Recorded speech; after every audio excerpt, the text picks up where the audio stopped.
ఎవరో మోసం చేశారో ఎవరో అన్యాయం చేశారు అని చెప్పి అనొచ్చు, కానీ ఆధారాలు లేవు. ఏం జరిగిందో దేవుడికి తెలుసు. పెద్ద నేనైతే చేయగలిగింది ఏమీ లేదు. ప్రజల తీర్పు తీసుకుంటాం, కానీ మంచి చేయడానికి మాత్రం ప్రజలకు తోడుగా ఖచ్చితంగా ఉంటాం. వాయిస్ ఆఫ్ ది వాయిస్లెస్ కింద ఈ పార్టీ తాను చేయాల్సిన పని తప్పకుండా చేస్తుంది. పేదవాడికి అండగా ఉండే కార్యక్రమంలో ఎప్పుడూ కూడా పేదవాడికి తోడుగా ఉంటూ గలం విప్పుతుంది, పేదవాడికి అండగా నిలుస్తుంది. పెద్ద పెద్ద వాళ్ళ కూటమి ఇది.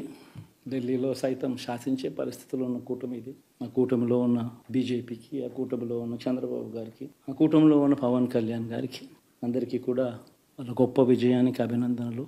ఏం జరిగిందో తెలియదు, కానీ ఏమి చేసినా ఎంత చేసినా ఇంకా 40% ఓటు బ్యాంకు మాత్రం తగ్గించలేకపోయారు. ఖచ్చితంగా మళ్ళీ ఇక్కడి నుంచి లేస్తాం.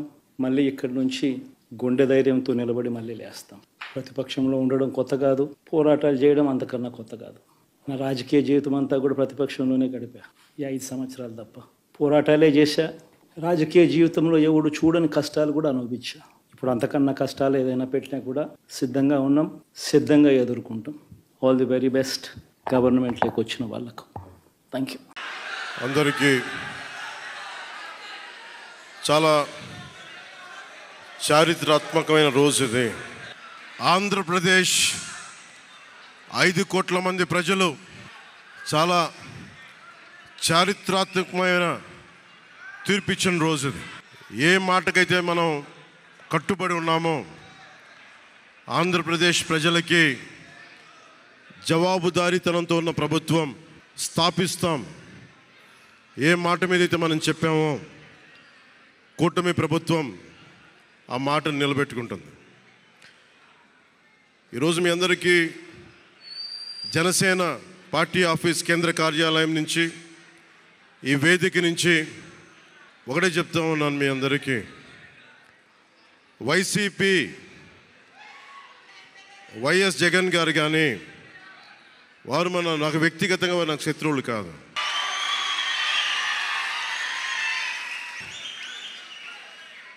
ఓడిపోయారు కదా అని చెప్పి వారిని ఇబ్బంది పెట్టడానికో హింసించడానికో ఈ విజయం కాదు. మనందరం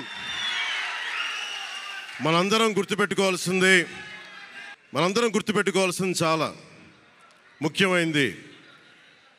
వైసీపీ పార్టీని భవిష్యత్తులో ఇబ్బంది పెట్టడానికి విజయం కాదు. 5 కోట్ల మంది ప్రజల పైన వారి భవిష్యత్తు కోసం పునాది వేయడానికి ఉన్న రోజులు ఇవి, అంతేగాని కక్ష సాధింపుల కోసం కాదు. మనందరం ముఖ్యంగా జనసేన పార్టీ నాయకులు కానీ, జనసేన మద్దతుదారులు కానీ, జనసేన వీర మహిళలు కానీ, జనసేన నాయకులు కానీ గుర్తుపెట్టుకోవాల్సింది, ఇది కక్ష సాధింపు సమయాలు కాదు. 5 కోట్ల మంది ప్రజల కోసం పనిచేసే సమయం ఇది. 5 కోట్ల మంది పైచిలకు ఆంధ్రప్రదేశ్ విభజన జరిగినప్పటి నుంచి ఈ రోజు దాకా మనం నలుగుతూనే ఉన్నాం. ఆ రోజులు అయిపోయినాయి, ఆ చీకటి రోజులు అయిపోయినాయి. ప్రతి ఒక్కరం బాధ్యతతోటి భవిష్యత్తు తరాల కోసం బాధ్యతని భుజాల మీద వేసుకొని చాలా బాధ్యతాయుతంగా జవాబుదారీతనంతో కూడిన రాజకీయ ప్రభుత్వం, రాజకీయ మనకి ఆలోచన విధానం ఉంటుంది.